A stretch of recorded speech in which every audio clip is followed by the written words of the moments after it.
নমস্কার বন্ধুরা, পাঁচমিশালি রান্নাঘরে আপনাদের সবাইকে স্বাগত। আজ আমি বানাবো ওটস চিল্লা। আসুন দেখি আমি এটা কেমনভাবে বানাই। ওটস চিল্লা যেমন হেলদি তেমনই টেস্টি। ওটস চিল্লা বানানোর জন্য আমি প্রথমে নিয়ে নিচ্ছি মেজারিং 1/4 কাপের মাপে 2 কাপ ওটস। তার মধ্যে দিচ্ছি 2 চামচ বেসন। আমি বড় 2 চামচ বেসন দিয়েছি। আপনারা এই বেসনের জায়গায় ছাতুও দিতে পারেন। দিয়ে দিলাম অল্প লবণ, অল্প হলুদ, পেঁয়াজ কুচি,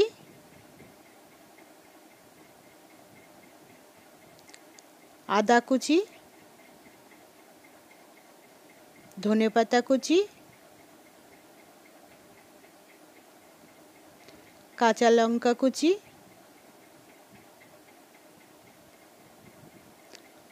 কুচানো গাজর,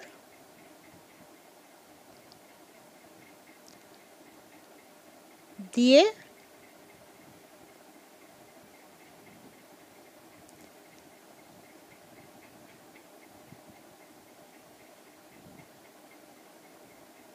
এবার এগুলোকে আমি ভালো করে মিশিয়ে নিচ্ছি। মিশিয়ে নিয়ে অল্প অল্প করে নর্মাল জল দিয়ে এটাকে গুলে নেব।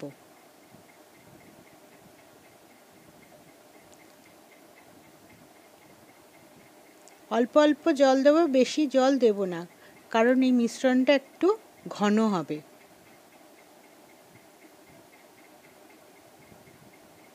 মিশিয়ে নিয়েছি। এবার ঢাকা দিয়ে আমি 10 থেকে 15 মিনিট রেখে দেব। 15 মিনিট পরে ঢাকনা খুলে দিয়েছি। দেখুন ওটসটাও ফুলে গেছে, জলটাও টেনে নিয়েছে। মিশ্রণটা এরকমই থাকবে। এখন একটা ফ্রাই প্যান বসিয়ে দিয়েছি। ফ্রাই প্যানটা গরম করে নিয়ে তার মধ্যে দিয়ে দিলাম অল্প একটু তেল। এখানে যে কোনো তেল দিলেই চলবে। দিয়ে তেলটাকে ভালো করে ব্রাশ করে নিচ্ছি। এবার ওটসের ওই মিশ্রণটার থেকে আমি অল্প করে মিশ্রণ দিয়ে একটু ছড়িয়ে দিলাম। এটা কিন্তু বেশি পাতলা করা যাবে না, পাতলা হয়ে গেলে এটা উল্টানো যাবে না, তাহলে ভেঙে যাবে।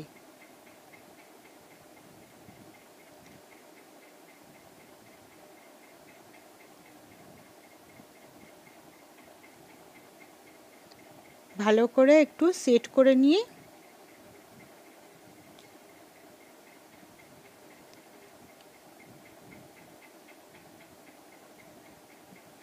এবার এটাকে ঢাকা দিয়ে 2-3 মিনিট হতে দেব।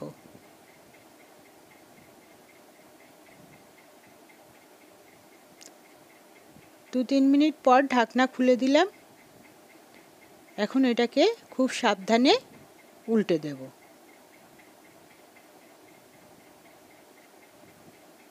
আবারও একটু ঢাকা দিয়ে আরেক পাশ হতে দেব।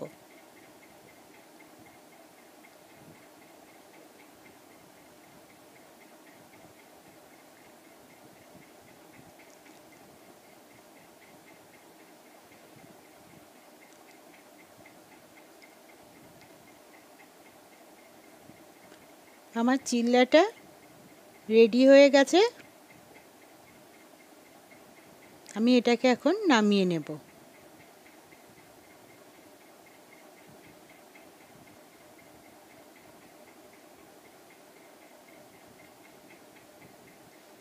আমি কিন্তু এটা মিডিয়াম ফ্লেমেই করেছি। আবারও একটা চিল্লা করার জন্য আবারও অল্প একটু তেল দিয়ে দিলাম। তেলটা ব্রাশ করে নিয়েই বাকি মিশ্রণটুকু দিয়ে দিলাম।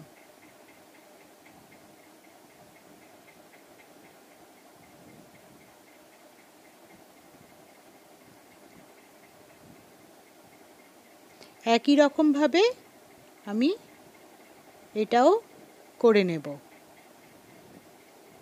আমি যে পরিমাণ ওটস নিয়েছিলাম সব কিছু দেওয়ার পরে আমার এরকম দুটো চিল্লা হয়েছে।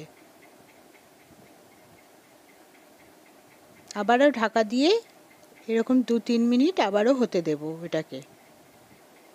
এই চিল্লাটাও রেডি হয়ে গেছে। দেখুন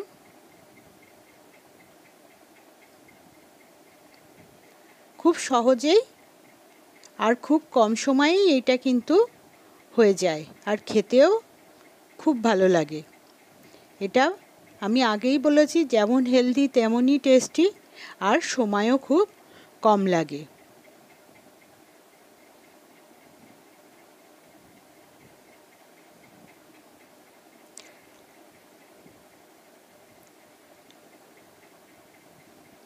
আমি চিল্লাটাকে এবার পরিবেশনের জন্য রেডি করব।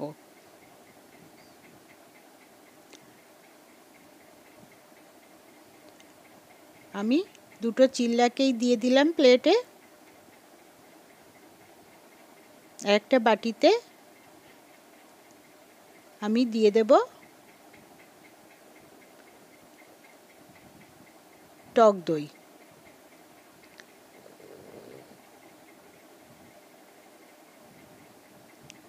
এই চিল্লাটা টক দই বা আচার যে কোনো কিছু দিয়েই খেতে খুব ভালো লাগবে।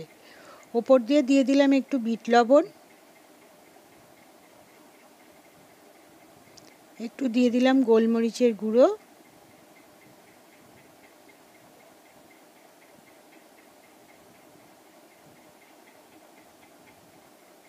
আরও একটু টেস্টি করার জন্য দিয়ে দিলাম ওপর দিয়ে কুচানো গাজর,